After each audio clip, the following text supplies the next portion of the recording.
Bgirls who made the transition to Bmen and Bqueens, okay? I don't know how to start this up because I'm so excited. There's so much history, so much flavor, so much character with my next guest. Yeah, it's gonna be really special. But just to remind you, last episode we had the first Bqueen in the house. The girl Stacey Stash, Zulu Queens, Heartbreakers Crew, and from online Australia. It was a dope episode. If you didn't check it, if you didn't check it, go ahead and it's on IG, Facebook, YouTube, whatever you wanna, wherever you wanna go, it's there. You can just catch it whenever you want. Okay, so my guest tonight is one of the earliest B-boys in the Middle East, specifically in Egypt. This guy, he lived the B-boy life, you know, the jams, small jams, street battles, international battles, big events, shows, movies. He's done it all. Travel for breaking, and now he's like, he made the transition pretty successfully, and this is what I want to hear. Like, this is what I'm interested in. Currently residing in UK, where he's a father, he's a DJ, he's a producer, he's a mixer, and I can't wait for him to tell us all about his journey. Let me invite him. Stay tuned. Yo! What's up? What's up? What's up, my bro? Habibi, what's good, man? It's great to have you here, man. I'm so excited for this. My bro, you're doing a great job, man. You're doing a great job. This is Thank you. I'm trying, and wait, there's people. Hatim, look at the power monster, Hatim. Yeah, Hakim. He's the one who set this up. He knows what's up. And there's a lot of people outside waiting.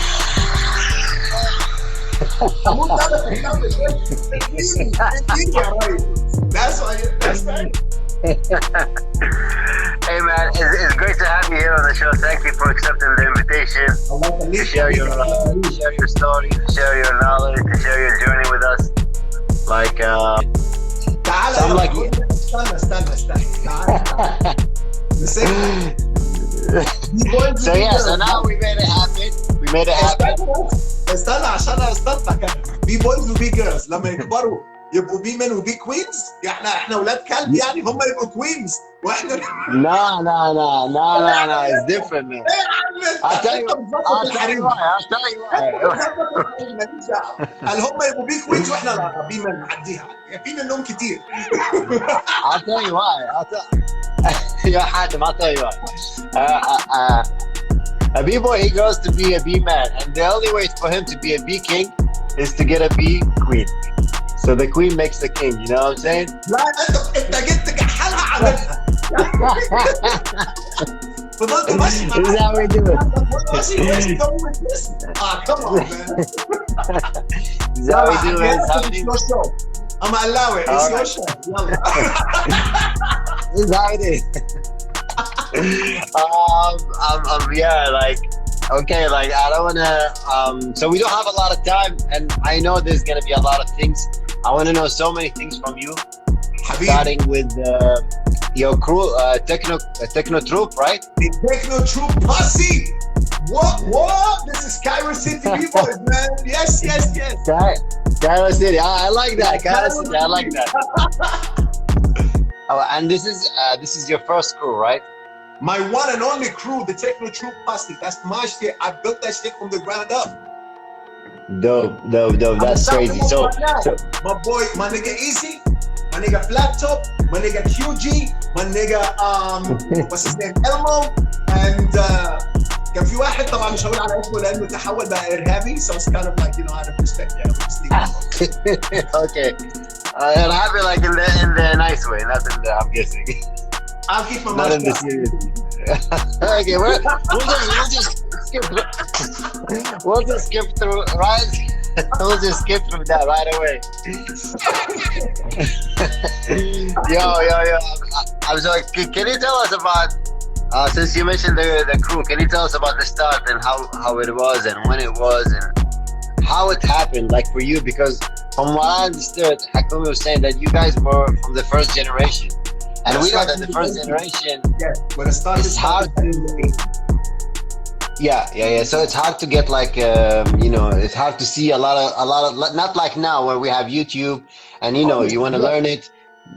Yeah, so can you tell us, can you walk us through the process, how it happened, like when, where exactly, specific? Yes. شوف يا سيدي. I personally started back in 1984. And in Egypt, I know you wasn't, I think your dad didn't meet your mom yet. no, they met, but I wasn't on this earth yet. They didn't meet 84. Yeah. I'm not that young. Right. I know I look young, but I'm not. But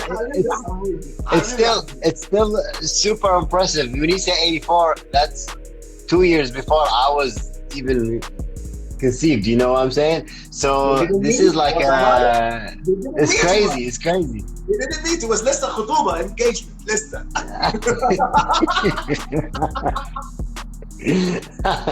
All right, and like, where did it happen? Did it happen in Cairo?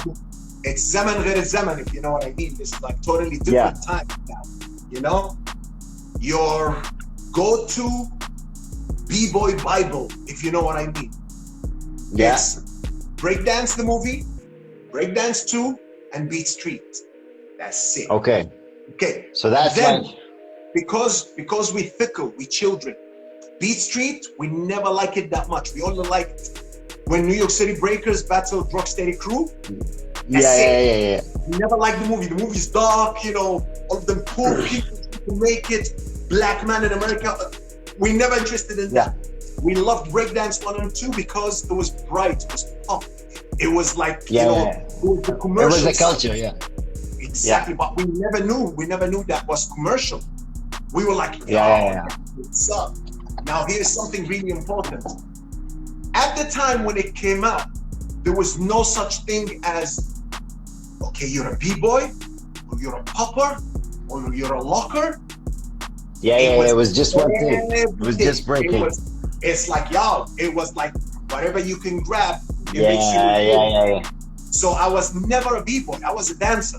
I could pop, I could lock, I could break, just like what I saw in the movie. If you think about it, if you look at the OGs, if you look at Turbo, Boogaloo Shrimp pops like crazy, but when he breaks, the man's got power moves, the man's got style moves, he's a killer. Exactly.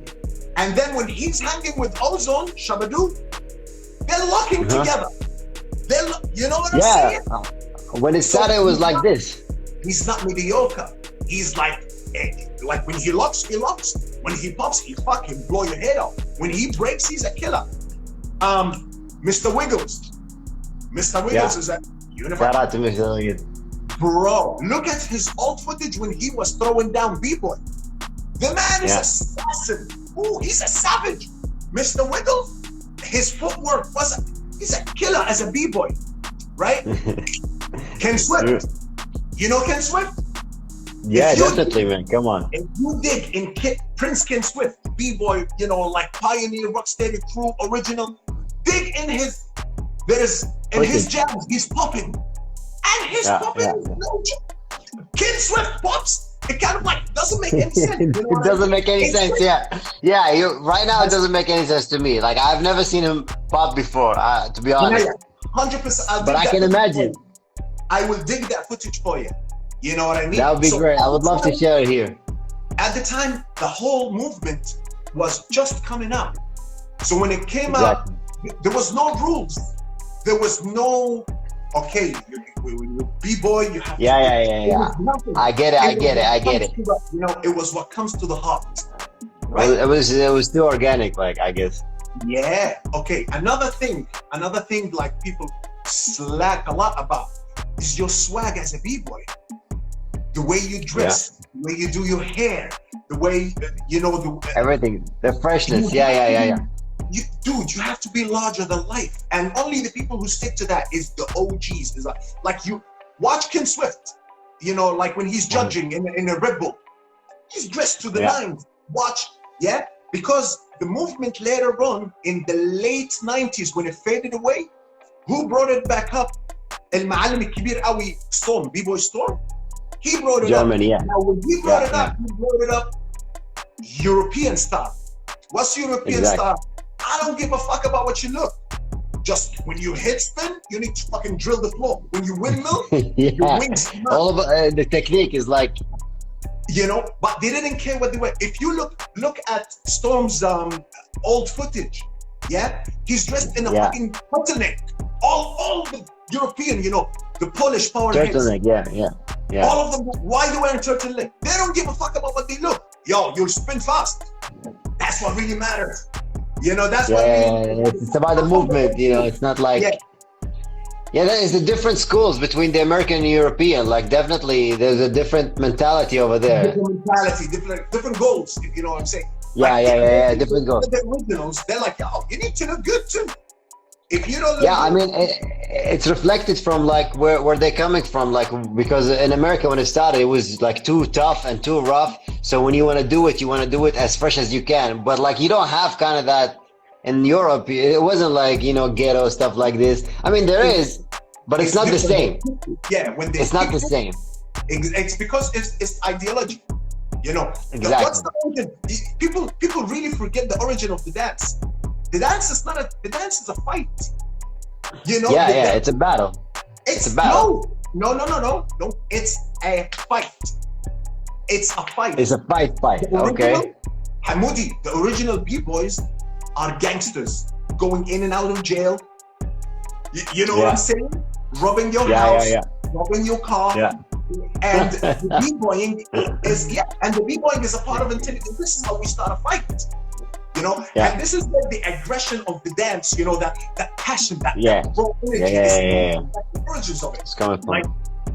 That's the originals of it. Now, because it's America, you need to have swag. Exactly. But until today, they have that. Until today, they have that mentality. If you remember, here's the funny thing. If you remember in Europe, do you remember those fucked up Hispanic hats when it's like a beanie? And you have that Velcro stuck there, and you look like a fuck. Yeah. Yes. It was stuck because they sewed it like that, and it was. صح ويخيطها, and he sews it. بخيطها, yeah. بيخيطوها and it looks like that, right? But when he goes in his head, dude, when he starts spinning on his head, the man's like a blur. You just see a blur. You don't see features. It was like, different times. And he's the third thing. Because the whole shit started from the beginning, there was no such thing as breakdance class, popping class. There is no such thing. It wasn't exist for everybody. If you think about it, if you look at back in the 80s, you're either really good or shit. You're either one of those. Do you remember people used to do this, right? Yeah, you can see them. Why? Because it's not for everybody. It hits certain people. Dance has been there for time. Ballet, jazz, street jazz. It's been there from time. Every time, travel, everything. Breaking is not for everyone. It was for certain people. The ones when it hits you on the heart, it fucking hits you. And that's that. Because of that, originality was huge. Not because we wanted to be original. Think about it. We didn't know what we're doing. It's because everybody... The lack of rules, is his own source. He is his own source. Yeah, exactly. That's it. So my style was my style, not because I wanted to be original. It's because I used to train along. You know what I'm saying? Exactly. It was more like that. And you don't have any reference except for your own culture. Like your own culture was the thing that was determining how you dance. That's why you get like Brazilian dancers, they dance in a different way than from Arabs and from Latinos and from Americans and from Europeans, because everybody has a different culture coming into it, and because there's no reference, you gotta go back to your roots, and you just apply like the basic foundation, and then you go on with it. Yeah. That right there, Hamoudi, was a good thing and a bad thing. The good thing is kind of like you got no reference. You know that there's some madness. It was like asatir. You know, we used to freestyle stories. You know, make shit up. That's how. Yeah, exactly. Alif. Oh man, he used to do Alif, بالضبط. Alif, yeah, Alif. Right. But the good thing of it is the originality. Like whatever I make up, I made that shit up. Whatever I make up, you know. So it's kind of like I remember. Let me call what's his name? Penguin. You know, from the original Locker. He used to say, I see a move and I want to copy a move. Yeah. So I go practice to copy that move. I never get it. I wanted to copy. But something totally different comes out and it's my shit. Exactly. And that's the beauty of it. At that time. Yeah. That's the beauty. But Hatim, I want to hear your story. I want to hear how you got into it. Like you, Hatim. How did you get into it? Like, oh shit! Okay. Yeah, so this is what I want.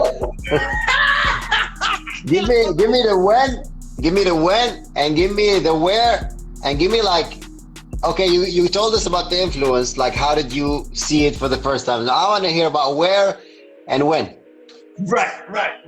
So, me and my boys, everybody from the Techno Troop, we were in the Gulf. Like both my parents were teachers in Kuwait. Yeah. Nice. Okay. Other boys, most of them they were in Kuwait. My nigga Easy was in Dubai. Yeah. Oh, like, Dubai at that time. So by the time we finished high school, we have no choice but to go back to Cairo University, and that's like the late 80s. That's the late 80s. We go back to Cairo University. And then you go back to Cairo. This is like the real Egypt, if you know what I mean. Like the proper real Egypt. There's a certain way to get dressed, and there is like, you know, the certain way to speak. Late 80s, come on. Exactly, not us. We like from Kuwait, we watched Breakdance the movie. You know, I'm Turbo, and I'm also, you know, right. Yeah. So we stood out for the wrong reasons, but we fucking stood out. You know, for not like, okay, you know when like when you go to uni. Everybody's walking like this, and you guys are like total opposite. Exactly. Shout out I know exactly what you're saying. Yeah, bro. So it's kind of like, you know, when your swag is next level, apart from everybody in the uni. Yeah, it's like you're standing out. Definitely. You're not even trying. You know, We're getting close to each other for no reason. Like, you kind of like feel safe. Oh man, let me hang with you. Yeah. There's too many looks going in your direction. They're not friendly. They're not friendly.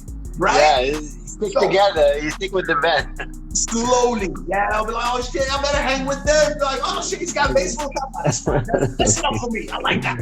It was like that. Yeah.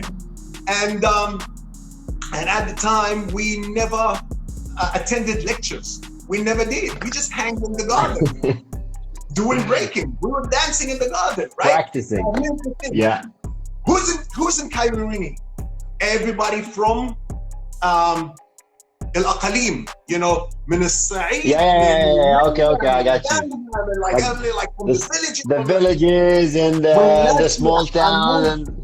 Because some Gadana, they're like real men. They're like, yo, like the real men. You know, they take the man seriously, right? So for them to see that guy doing what he's doing, they're like, yo. They're like, they impress. And, you know, because like they have to give props. They have to get props. But at the same time, they will never dare do whatever you do. Right? Exactly. Yeah. They would never ever dare. To build the carriage, man, we were fucking losers. We never attended uni big time. You know, like we were just doing what we're doing, right? So I'm trying to, you know, like when you want to teach your mates, teach your friends how to dance and stuff, and they're like really trying hard. And there was this thing I keep saying all the time. I said, exactly, that's right, but do it funky. That's right, you know, you're doing the move, but it's funky, yeah. Yeah. And the fucking boys, they're like, as I said, they're from Aqalim, you know, like Bmen, so they're like, funky, you know, with that fuck. I was laughing, right? So the name came up, Hatim Funky. And I was, oh, that's how your name came up. Oh shit. But the funny thing is, like, I hated it, like, because the way they said it is Hatim Funky. Yeah, Hatim, yeah, Funky. Right? And I'm like, don't ever say that shit to me, right? And obviously, you know, like the true boys, when they know that you don't like it. When they know you don't like it, they're just gonna use it all the time. It's stuck with, oh, you don't like it? It's stuck. Oh, okay. Hey, funky! You're having your funky! Oh, you know, oh, man. What the fuck? Fucking shit. It's like, funky? Dude, you got it backwards. It's Funky Hatim. Yeah, well, when I was writing it, I kept saying like Hatim Funky. Oh, it doesn't make any sense. But like, okay, that's his name on Instagram. I have to write it like that. And I kept writing Funky Hatim and erasing it, and going back for Hatim Funky. Like, this guy lives in the UK. I'm sure he speaks English. Yani, why is it like that? I'm like, it doesn't make any sense, but now, at least say now I understand.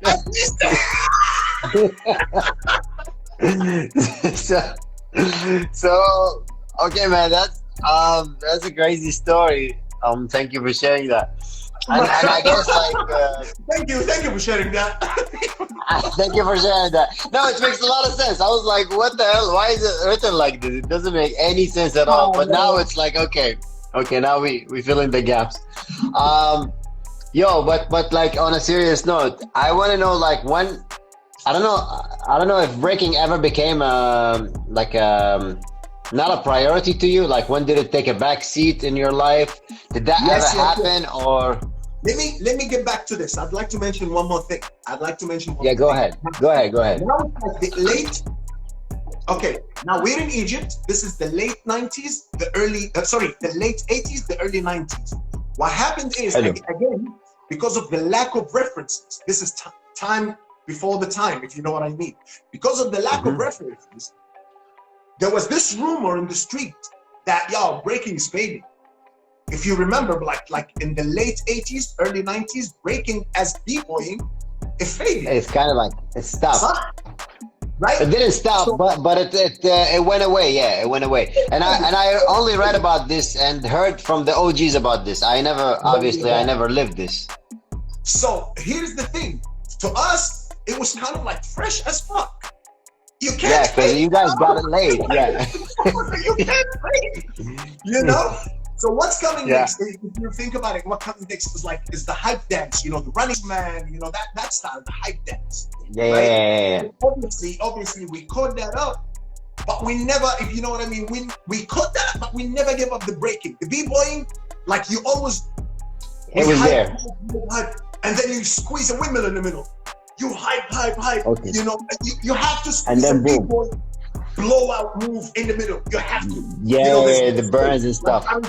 That was like a personal passion for all of us. You know, as that's dope, man. The love, for the love of the dance.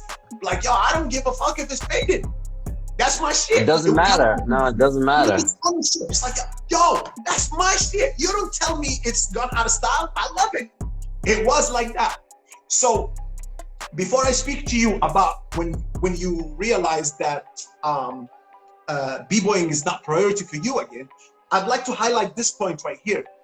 There is a massive difference, between being a b-boy and being a professional dancer. You know what I'm saying? It's a huge difference. Unfortunately, I've learned that the hard way, or if you say like I've learned that too late, but I'd like to share that. So what happened is, to your knowledge, you be thinking, if I want to be a professional dancer, I need to work on my skill. I need to be a b-boy. I need to learn all the moves. Unfortunately, it's not. Let me ask you this. It's not about. How many times you're watching a music video, you're watching a TV program, you're watching a TV ad, and you see a dancer, you're like, how did he get that job? I'm 10 times better than him. Exactly. A lot. A lot. How many times it happened to you? It happened to all of A us. lot. It wasn't to dancers. Yeah, Yes. it happened to all of us.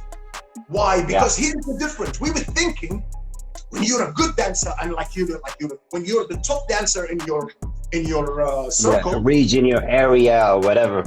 you're gonna get picked for jobs. No. Exactly. If you want to be Doesn't a work professional like that. dancer, you need to think business. That's the part that's the kind of like I missed the boat on, if you know what I mean. Now you need to think marketing, you need to think promotion, you need to think how you're gonna sell yourself. You need to think whose agency I need to work with, because there's so many agencies. But like, here is the thing, and here's another thing. Are you gonna pigeonhole yourself into I'm a b-boy and b-boy only, or yo, I'm a dancer, so which means like for my yo, I can pop, I can lock, I can new style hip hop, I can break dance, I can salsa. You know what I'm saying? Yeah. So when you're like your options to get paid as a dancer way higher than listen, I'm a b-boy. Great, you're a b-boy, beautiful. You know, we can't really use that in many places, but okay. Thank you. As long as the job requires a b-boy, we'll think about you. Apart from that, it's been pleasure. You know what I'm saying? Exactly. Yes. That's why I was like, man, I'll be watching TV over here in London. This is like back in 2000. That's 20 years ago. I'll be watching TV and I'm like, how did this person manage to get this TV ad? I'm 10 times better than you. Look. You know what I'm saying? It's all about promotion and like. That's that's the aspect.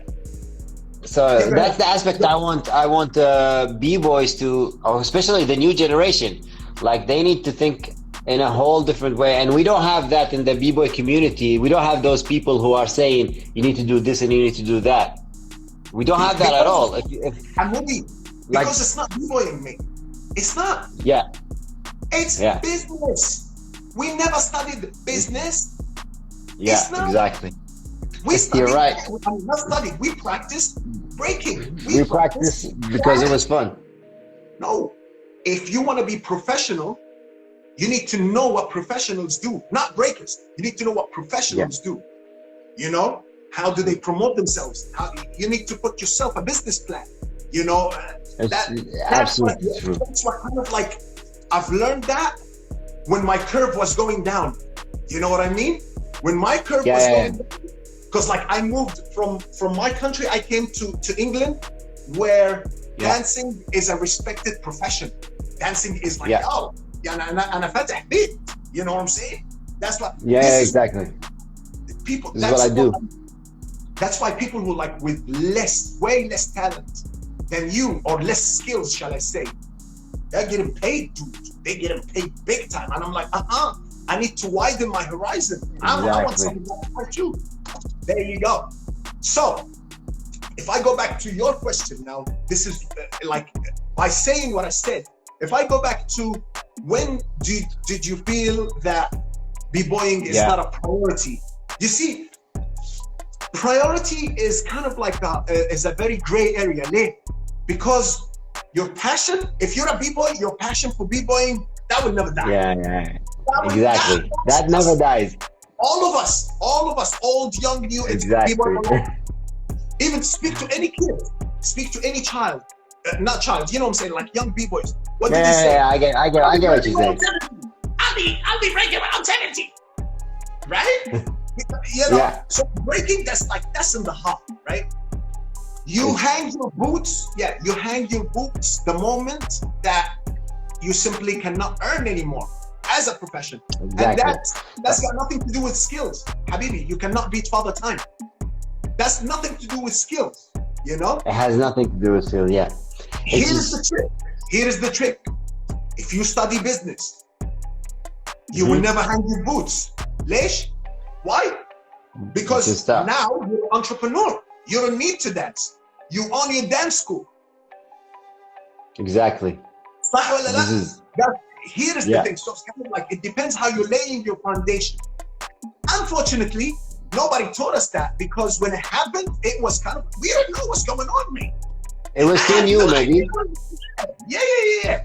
But like for the youngsters, I was like, mashallah alayhim, they're like,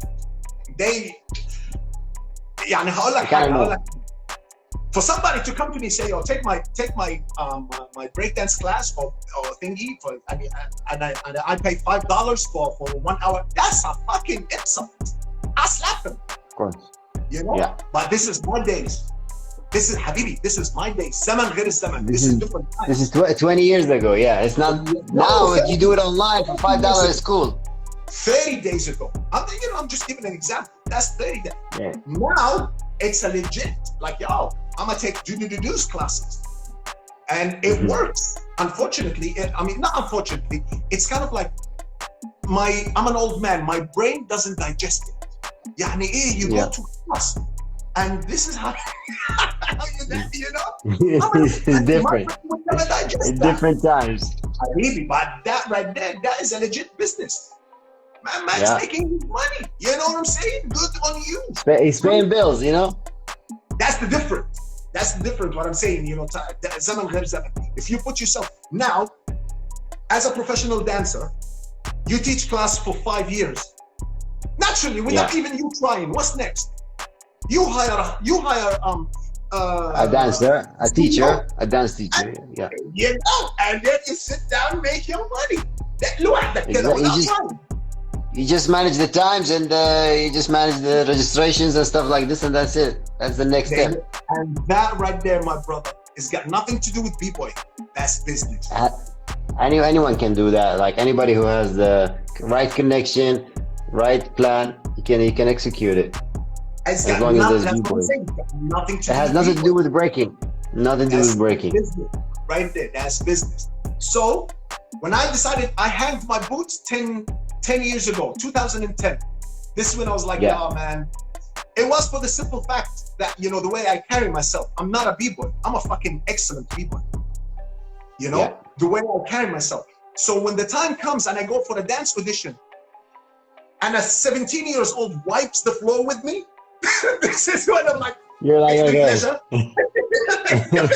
It's time. You cannot beat time. It doesn't work like this. Me and Hakim were talking about this, like, you know, now it's different, man. Now it's a competitive sport, and now it's really, it's not like before, you know. Before it was young, it was just started. It's always been a competitive sport. Nothing changed. B-Boy is, listen, B-Boy was a battle.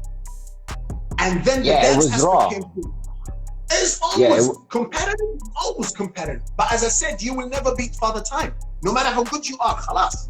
Exactly. Like you have your peak, you're gonna hit it, and then you're gonna start going down. And this has nothing to do with how much you practice, how long you spend the time with like music and stuff. It has nothing to do with anything. You just can't do it. Exactly. It's how the body works.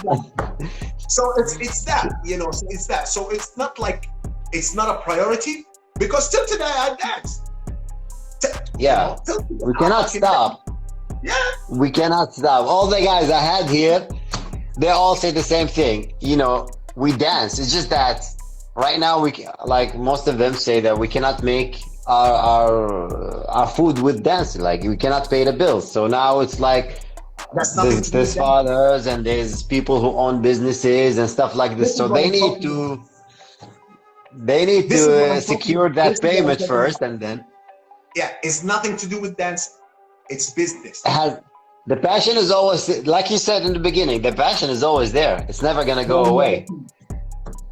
So yeah, it's the same. It's the same scenario with like most people who actually, because I know some people who didn't really grow out of it, and they still think, you know, they've way past their peak and they still hang out to the same moves, same style. They didn't even like go with the time, you know?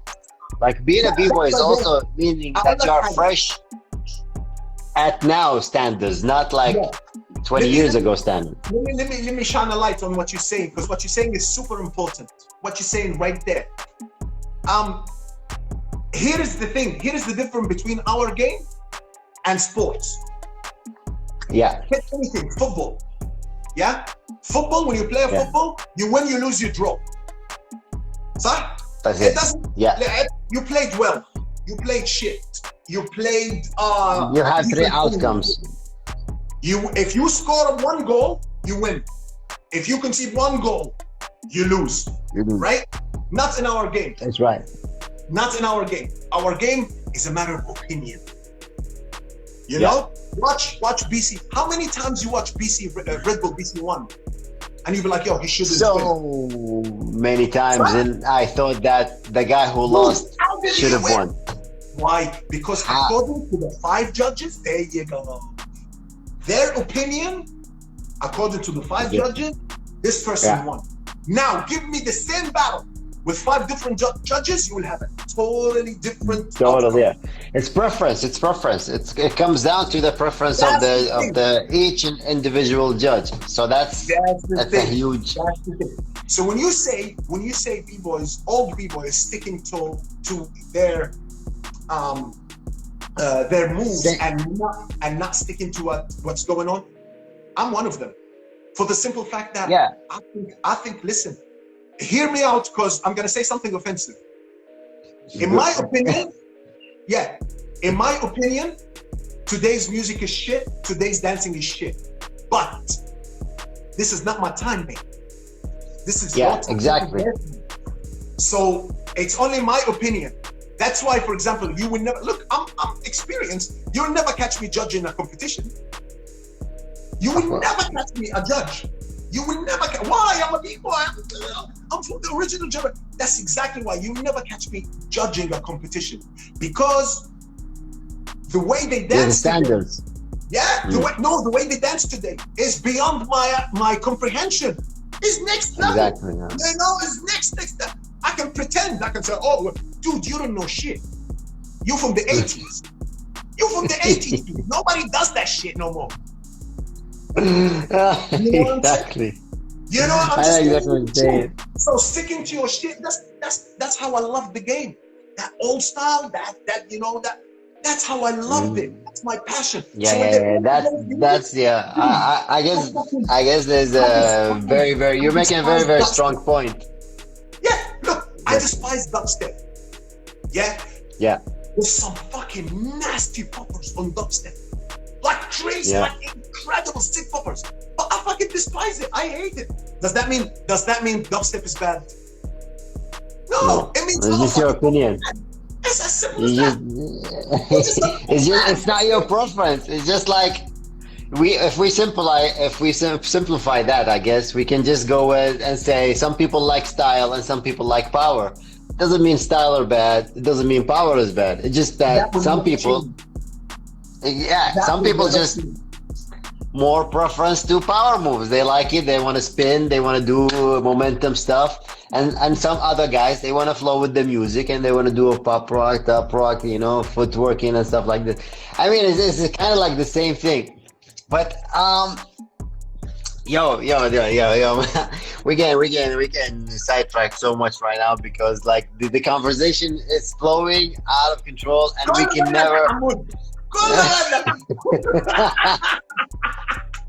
No, because it's like you make such a strong argument and it's so much fun to just conversate with you. Like it's fun for me, so I'm enjoying it. So I'm not even worried about the questions anymore. But like I guess at some point I want to ask you if you have like any specific achievement that you're like very proud of. And it doesn't have to be in the breaking. Yes, it can be outside, inside. If you can tell us more about this. My biggest competition I won is the World Championship in Singapore. It was 2000. I was the Millennium Champion, and it was so special to me because it was the time that I first came to this country. I came here 1998. Okay. 1998. Okay. You know when you have no family, you have no support, you have no friends, you have nothing. All what you have is your heart. All what you have is like, yo, I'm badass, I know it, and that's it. And everybody's telling you, everybody's like, back home is waiting for you to fail just to say, yo, we told you so. We told you so, yeah. Not because they want to help, just because say, you see, we told you, didn't we? That's it. Yeah, because they want to be right. They want to be right. They don't care. It's our culture. that's our culture. We built that way. Sadly, we built that way. It's in the programming. It's that. Yes, it was that time. So it's like that time I won. This is the funny bit. I won the UK championship. Yeah. And at the time I didn't have a British passport yet. So Okay. So they're like, yo, you won, but we're gonna send the guy who came second to the world championship. Oh. Because we cannot send somebody who's not English to represent England. Makes sense, Oh. right? Then Yeah, the it makes sense. Then the organizers of the this is min Allah, subhanallah. The organizers of the competition, they're like, yo, you can't send the guy who came second because Doesn't make sense. if you're not happy with the first guy, why did you let him compete? He shouldn't be qualified. It's not fair. You know, Exactly. And like winning the UK title alone was sick. I was like a traveler. You know, I won London, yeah, and then I was waiting for Leeds, and I was waiting for Manchester, and I was, you know, I'm like, you hear the news. Oh, yeah. Who won? Who got it? Who got it? Right? That's so crazy. I'll So tell you a funny story. Yeah, whoever wins it, he gets sponsored by Nike, and because I wasn't British, I didn't. Yeah, they pulled the sponsorship away. So I needed, you know, the money, and the guy. There is one guy who it's kind of like, you know, it's not a sponsor, but like you need to come in by a company. You know, that person, he's like, yo, fuck them all. I'll pay for your ticket. Because Singapore is far, dude. Singapore from London, it's on the other side. It's on the other side of the world. Right? It's like, yo, fuck all of them. I'm gonna pay for you. I'm gonna pay for you. And that guy paid for me. And I went and I competed. Funny story. Here's a funny story. From Denmark was supposed to be BBoy Sonic. And he didn't. Okay. If BBoy Sonic went in, he would have fucking smashed me. Yo, Hakum is requesting if you have any footage for any of that stuff, like please share it with us. I do, yes I do. Yeah. Yeah, man, that would be crazy. Like if you can share it with us, so we can like even see and relate. How did you get it? We transfer. If you have it on your computer, we transfer is very easy. Like, we can do that. Yes. I can do that. So that's the. I'll share it with Hakumi. And that's crazy. Like the guy from Egypt, he comes to London and then he takes the UK championship. He doesn't get to go, and then some drama happens, but he does make it at the end, and then you ended up winning the big one, right? The UK in the World Championship when he's not even English, and then wins it. That is crazy. That's hip hop right there, man. That's hip hop right there. It cannot be more hip hop than this. Oh man, that was the time, man. Yeah, man. Yo, I don't even want this to end, but I think the time is gonna finish from Instagram. They only give us about an hour, and you just so you know, usually my show is like 25 to 35 minutes. But I think we're definitely at 40 something minutes right now. And no,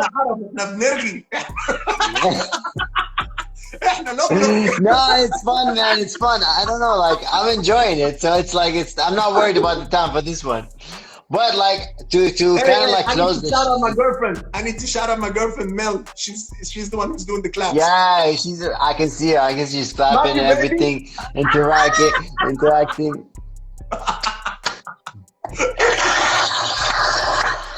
There you go. So last thing is I want you, if you have any advice for the new generation of B-boys, like something you can, you know, share with us, like some words of wisdom or not, up to you. بص بقى حمودي I'm gonna give you the best advice for life, not for B-boys. Let's do it. My advice to all of you, don't ever take anybody's advice. Ever. Okay. Ever. I said that's very fresh. That's very new. I never heard that before. My advice to you. This is me being, you know, I'm offensive fan. Like, this is that. Let me take my moment. Falsafa time. It's okay. Habibi. Go ahead, man. Go ahead. It's your time. Yeah, don't ever take anybody's advice. Ever. Trust me. All right. Here is Got it. something I've learned from life. There is no such thing as right or wrong. There is Cool. no such Yeah. thing as right or wrong. There's only an action and a consequence. Cool. Whatever Yeah. action you're gonna take, there is a consequence. This consequence matters only to you. Mhm. That's why don't ever take anybody's advice. Ever. Ever. Especially if he's your best friend. Because your best friend, Okay.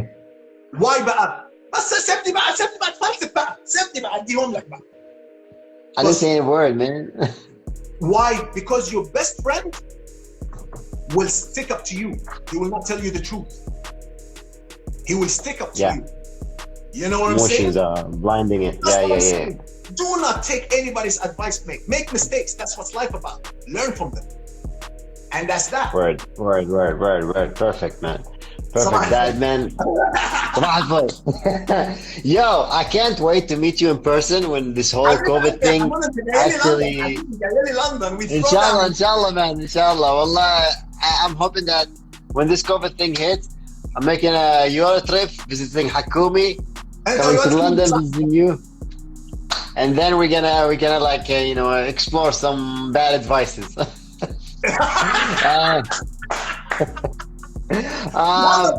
Yo, with that, I want to thank you again for coming to the show. This been so lovely to talk to you and stuff like this. If you have anything, if you want to tell people where they can catch you, you can tell them if you want. Habib Albi, just come and catch me here. Catch me right here. I'll tag you and everything, so you don't have to worry about that. Right, cool. I want to wish you a good night and yeah, peace out. Habibi Hamoudi, big love, my brother. Big love. Great having you, man. See you. Episode. Special shout out to Hakumi for suggesting Hatim. I'm starting to think that Hakumi should be like a producer for the show because he's always coming up with dope guests. And what else to say? This episode was lovely. Like, it was a great conversation. I can't wait to rewatch it and edit it and post this for the people who missed it. Thank you all for supporting. Peace out.